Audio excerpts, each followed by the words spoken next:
Another welcome to Prime Sports with me, Razak Musbau. Let's start off with Ghana, who have dropped 2 places in latest FIFA rankings, despite being unbeaten during the last international break. Prior to the latest update, the Black Stars had occupied the 58th position in the world following the 2022 FIFA World Cup campaign. However, after the match international break, which saw Chris Hughton's side win one of their 2 games against Angola in the 2023 Africa Cup of Nations qualifier, Ghana has now dropped to 60th. The Black Stars still keep their 11th position on the African continent, behind the likes of Morocco, who are now 11th in the world, as well as others like Senegal, Tunisia, Algeria, Nigeria, and Burkina Faso. Meanwhile, the Minister for Youth and Sports has called for support for the Black Stars coach and advised against judging the performance of his team based on the 2 games against Angola. According to Mustafa Yusuf, he said that the Black Stars coach has objectives such as helping Ghana improve on the world rankings, qualify for the World Cup, and ultimately win the African Cup of Nations. But the 2 games against Angola is not enough to judge the performance of the Black Stars coach. He's committed to his job, he's dedicated, he has the experience, and we can all see that he has just started on a very good note. So let's all rally behind him and give him the maximum support to coach our national team, and so that we can achieve the objective that we have set for ourselves as a country. That is what I can say on the national team coach, Chris Hughton. What are those objectives? The objectives are set by the FA for him to ensure that we qualify for AFCON, also to ensure that he identified local talent from our league, to also ensure that we qualify for World Cup, and also to make sure that our ranking in the FIFA ranking improve. These are the objectives in the contract that he has signed, and that's why I'm saying that it is too early to judge him. Just for 2 games, you are judging a coach will not be fair. Let's rally or give him all the support that he's needed so that he can deliver. Meanwhile, Minister for Youth and Sports further reiterated government commitment to sports infrastructure across the country. According to him, the Essipong Stadium and the Cape Coast Stadium maintenance work are underway, and he expects works to be completed on facilities for the Africa Games. Whoever tells you that Baba Yara Stadium is the only FIFA or CAF certified stadium is not telling the truth. We have Cape Coast Sports Stadium, is also certified by CAF. We have Accra Sports Stadium, also certified by CAF. All our stadiums, the 3 stadiums, the other ones are going under renovation. Essipong is currently undergoing renovation. Oh, inshallah, we are working steadily to ensure that the needed sports infrastructure, the facilities that are needed to host the next African Games, March 2024, even though it's Accra 2023, all those infrastructure will be ready before the date. We are working 24/7 to ensure that those facilities are ready. And you can see now, when you are just heading towards University of Ghana, that work is progressing steadily. Away from that, the 8th edition of the Sheikh Saributu Ramadan Cup was launched today in Accra. The annual competition, which is organized to honor the life of the Chief Imam, will see over 10 communities take part in the event, which is slated for May this year. The launch happened at the Kempinski Hotel with last year's winners, Team Kaswa, in attendance.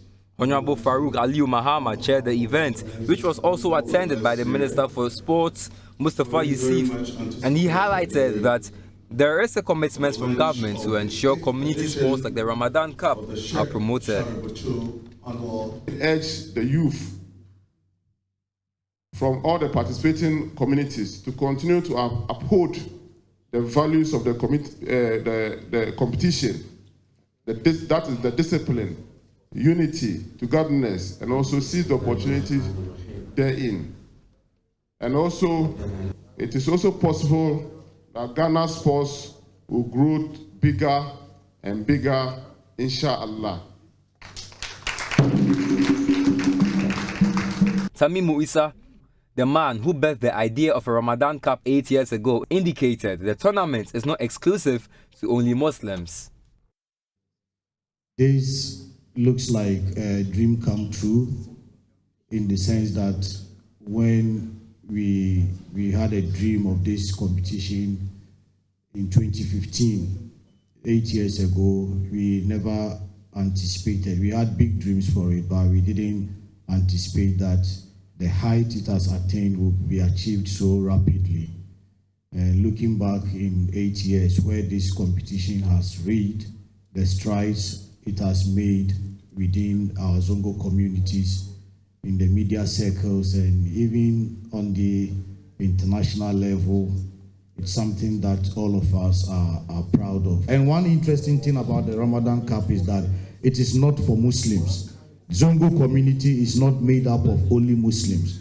So even the best players of the tournament in the past 3 editions, if you check the records, you realize that the winners were not Muslims. This is the spirit of the competition, bringing people together regardless of religious affiliations. That's what the National Chief Imam stands for. Black Meteors head coach Ibrahim Tanko volunteered to provide the trophy for an event he described as a talent hub. I want to assure the organizers that I will personally provide the trophy for this year's tournament. Wow!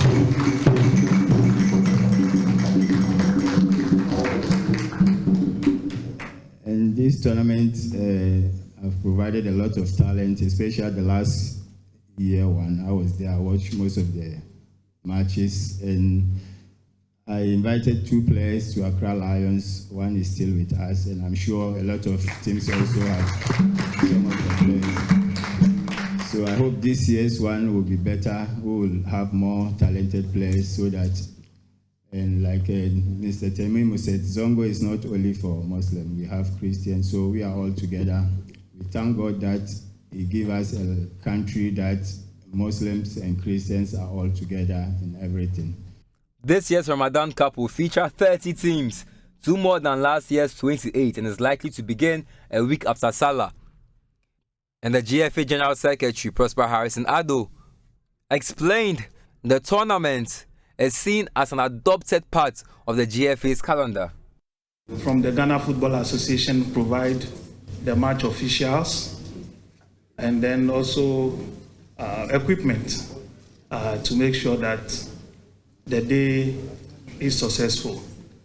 We've partnered this competition and will continue to do so.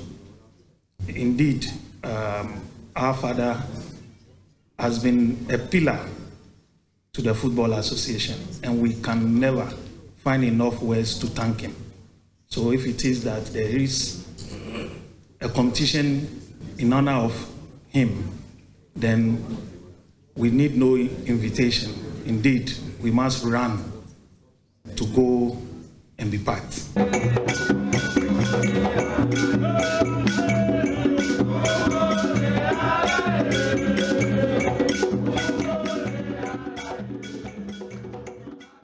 Now, the Confederation of African Football has officially declared its backing for Morocco's joint bid with Portugal and Spain to host the 2030 FIFA World Cup. The Continent Football Governing Body made this known in a press statement, which is on your screen shortly, and it reads that the Confederation of African Football Executive Committee unanimously agreed on behalf of African football to support Morocco's FIFA World Cup 2030 bid. Morocco recently announced at the 73rd FIFA Congress in Kigali that it is bidding to host the FIFA World Cup 2030 in partnership with Spain and Portugal. The president of CAF, Dr. Patrice Motsepe, said the unanimous decision that was taken by the CAF Executive Committee to support Morocco's bid to host the FIFA World Cup 2030 means that the bid of Morocco is now the bid of the African continent. And we are now focusing on ensuring that Africa once more hosts the FIFA World Cup, and they're committed to working together with all football national associations and confederations to make this happen. That's a statement from the Confederation of African Football declaring support for Morocco's bid to jointly host the 2030 FIFA World Cup alongside Portugal and Spain.